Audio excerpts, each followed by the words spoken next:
Bienvenue sur Africa 24 dans cette nouvelle édition du Non-Stop Info. Voici les titres de l'actualité. Pas d'élection avant 2019 en République démocratique du Congo. La commission électorale congolaise indique qu'il lui faudra plus de 500 jours après la fin du recensement des électeurs pour organiser le scrutin présidentiel. Une décision annoncée à 2 mois de la limite supplémentaire du mandat du président sortant Joseph Kabila. Les Burkinabés divisés par la libération provisoire du général Djibril Bassolé. Un appel à manifester a été lancé par des organisations de la société civile.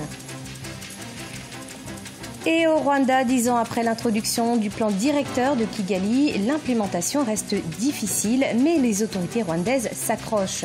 Nous ferons le point dans cette édition. Le président Jacob Zuma n'est pas tiré d'affaire. La justice sud-africaine a confirmé ce vendredi 13 octobre que ce dernier pouvait être poursuivi pour corruption dans un dossier relatif à des ventes d'armes ouvertes contre lui il y a une dizaine d'années. Concrètement, il est accusé d'avoir touché, alors qu'il était encore vice-président, des pots de vin pour un contrat d'armement de 4,2 milliards d'euros signé en 1999. C'est désormais au parquet général sud-africain de décider ou non du renvoi du président Zuma devant un tribunal. C'est donc officiel, il n'y aura pas d'élection cette année en République démocratique du Congo.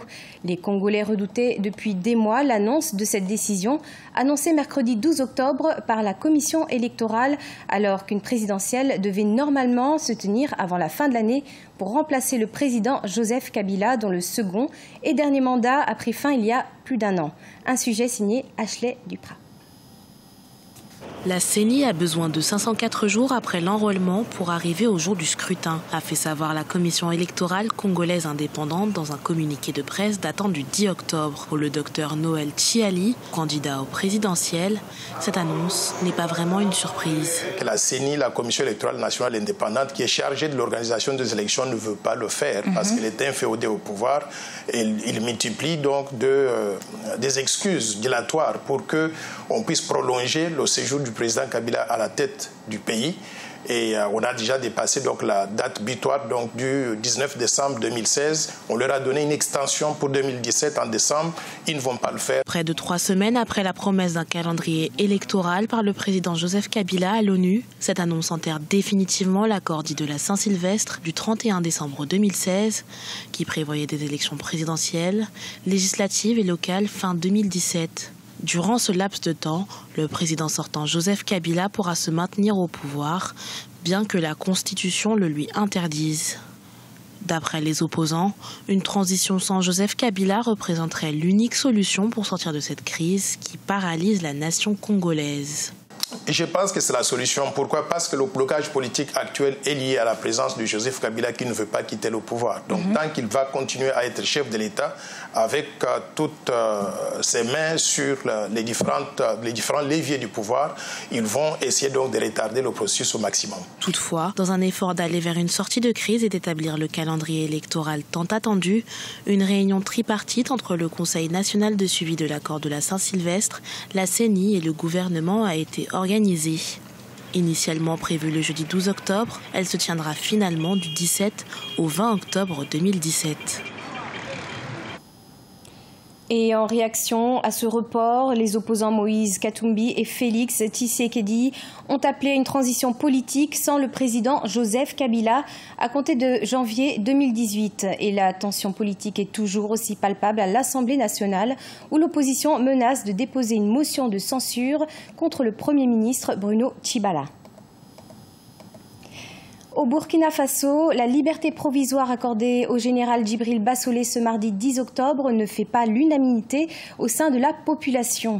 Mais malgré un appel à manifester lancé par les organisations de la société civile, les Burkinabés n'ont pas répondu présent. Jean-Paul Ouedraogo.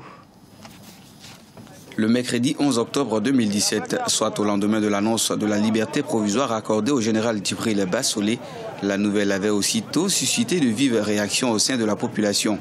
Indignation pour certains, joie pour d'autres, la décision judiciaire divise l'opinion.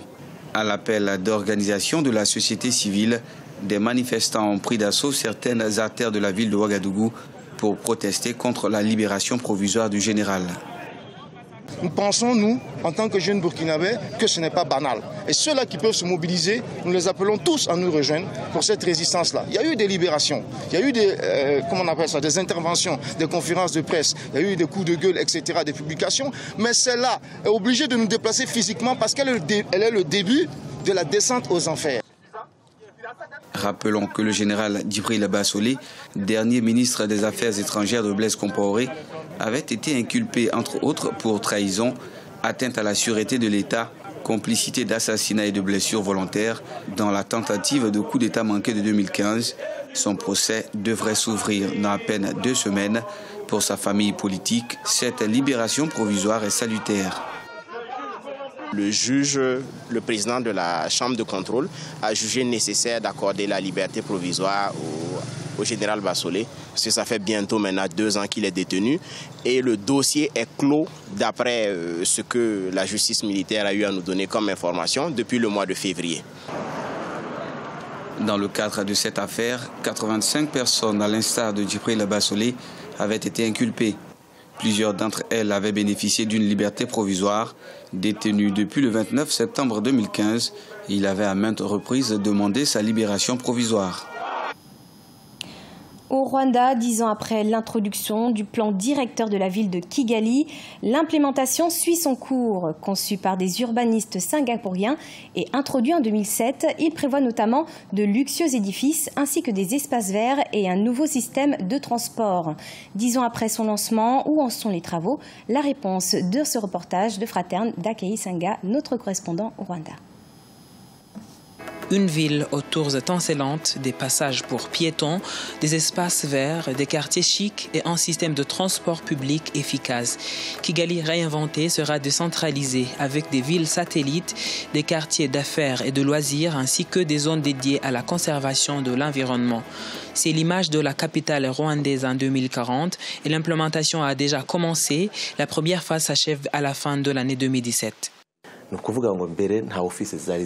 Nous avons adopté ce plan pour résoudre de nombreux problèmes d'urbanisation et pour faire de Kigali une ville d'excellence. Et depuis son introduction, nous avons pu éviter beaucoup de désordres qui se créaient partout à Kigali et rendaient difficile le déploiement des infrastructures de base par le gouvernement. Nous distinguons maintenant des espaces réservés aux bureaux au centre-ville et aux industries, alors qu'avant, tout était mélangé. Selon le plan directeur de la ville de Kigali, la capitale rwandaise verra sa population tripler en 2040 et pourra atteindre plus de 5 millions d'habitants. Une population estimée à plus d'1,3 million habitants actuellement. Et il faut être très rigoureux pour permettre à la population de pouvoir occuper les 122 km² de terres habitables de Kigali sur 730 km² que représente toute la ville. Franchement, il a fallu beaucoup de temps pour que je comprenne ce plan directeur car sur les photos c'est trop ambitieux, voire impossible pour un citoyen moyen comme moi.